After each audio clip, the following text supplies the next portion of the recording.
Moi j'ai fait que du bricolage, donc j'ai travaillé à la quincaillerie Gapensèse. J'avais commencé avec mon papa, après on a fait Brico 5000 et après on est venu à Monsieur Bricolage. J'ai quitté l'école à 16 ans et j'ai fait 2 ans de CFA. Parce qu'il faut quand même savoir une chose, c'est que prendre la suite de son père ou de sa famille, c'est pas toujours évident. Il y en a plus qui coulent les entreprises que ce qui les remontent. Et nous on les a remontées. C'est investir en permanence, de toute façon, au service du client.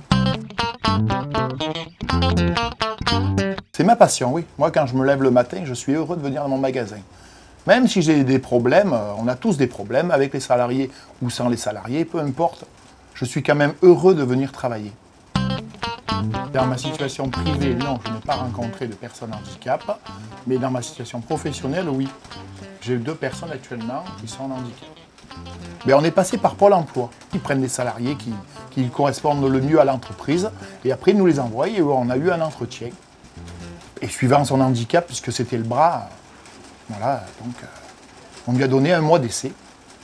Et donc le mois a été concluant, et donc aujourd'hui on est très content de lui. Toujours présent, il n'est jamais absent de toute façon, donc non, j'ai pas de... J'ai plus de problèmes avec les salariés, on va dire, type traditionnel, que les travailleurs handicapés, puisque j'en ai 2. Mais bon, j'ai 20 salariés, donc si je pourrais en prendre un 3e, j'en prendrais un 3e. Mais bon, comme tout à ça, on va faire un 2e magasin au sud, Monsieur Jouan ira sûrement à l'autre côté là-bas, au sud. D'autres patrons, leur dire que tout simplement, il ne faut pas avoir peur. On a toujours des appréhensions parce qu'on nous dit toujours qu'on nous impose des choses, nous les patrons, et c'est vrai qu'on nous en impose, malheureusement. Mais là, finalement, ce n'est pas une mauvaise loi. Et de toute façon, on n'embauche pas pour avoir des aides. On embauche parce qu'on a besoin de personnel. Alors bonjour, je suis très heureuse d'être là aujourd'hui pour vous poser quelques questions suite au travail de groupe que nous avons réalisé, ayant pour thème l'handicap au travail. Alors je vais vous demander de vous présenter. Bonjour, je m'appelle Joanne Déré, j'ai 25 ans, j'ai 2 enfants et j'habite à la Bâtie-Neuve. Est-ce que vous pouvez nous expliquer la nature de votre handicap? En fait, j'ai une fracture du coude, j'ai subi 3 opérations et j'ai une flexion qui est limitée jusque-là. J'ai un port de charge interdit. Et j'ai des douleurs constamment dans le bras, donc qui m'empêchent de faire beaucoup de choses. Quel a été votre parcours professionnel jusqu'à présent?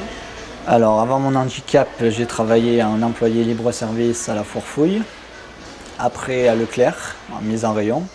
Et depuis mon accident, c'est mon premier emploi, donc c'est le premier employeur qui m'a laissé ma chance. Quels ont été les obstacles les plus difficiles à affronter? C'est surtout le mot handicap qui fait peur aux employés. Et après, c'est surtout sur moi le fait que je ne puisse plus faire comme avant. Donc ça fait que je dois orienter mon choix de travail ou mon choix de poste en fonction de mon handicap. D'accord. Est-ce que ça se passe bien dans l'entreprise? Tout se passe bien. L'équipe m'a super bien accueilli. Ils m'aident quand je suis en difficulté.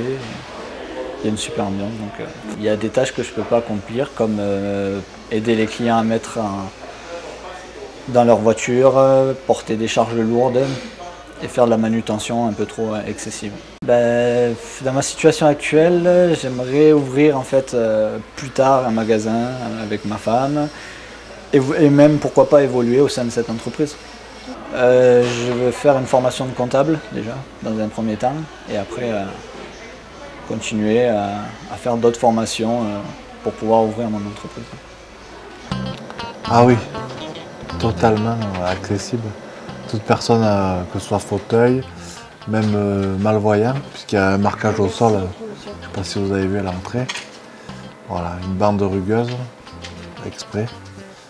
Toilettes, tout est accessible. Normal que ce soit accessible, un magasin médical, si c'est pas accessible, ça ne marche pas. Un peu différent parce que ça m'est arrivé pendant le service militaire. Donc ça a été considéré comme un accident du travail parce que je rentrais de la caserne à mon domicile et après c'est eux qui ont pris en charge les frais et la pension d'invalidité.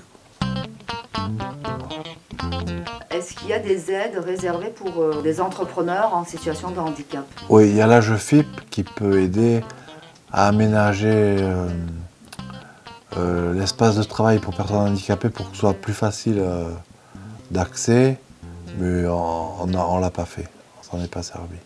Pourquoi vous n'avez pas fait Parce qu'il y avait trop de papiers à remplir. Et puis il fallait que je sois au chômage aussi, oui, voilà, il y avait ça aussi. Dans l'avenir, vous souhaiteriez vous développer, par exemple embaucher des salariés? Ben là, on a un jeune qui nous aide pour les livraisons, qui les fait avec ma femme. Et par la suite, on compte oui, avoir un livreur déjà à temps partiel, puis après peut-être à temps complet. D'après la loi du 11 février 2005 pour l'égalité des chances et des droits de l'homme, pour l'accessibilité au travail à tous, voyez-vous une évolution des travailleurs handicapés?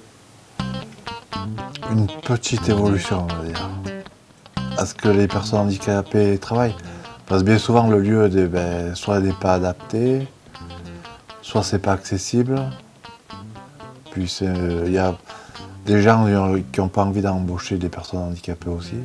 Le fait qu'ils soient en fauteuil et qu'on travaille avec du matériel médical, ça inspire confiance aux gens. C'est pas forcément un handicap dans la profession dans laquelle il est. Non, là, dans les fauteuils, les gens, ils pensent, comment dire, que je sois plus crédible par rapport à certaines personnes.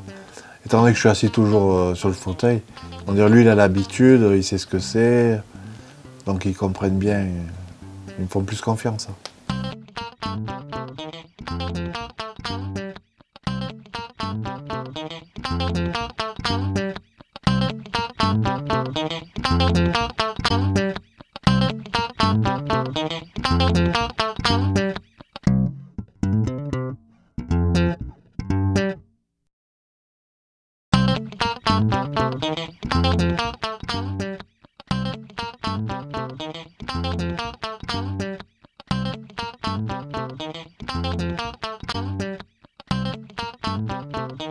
Thank you.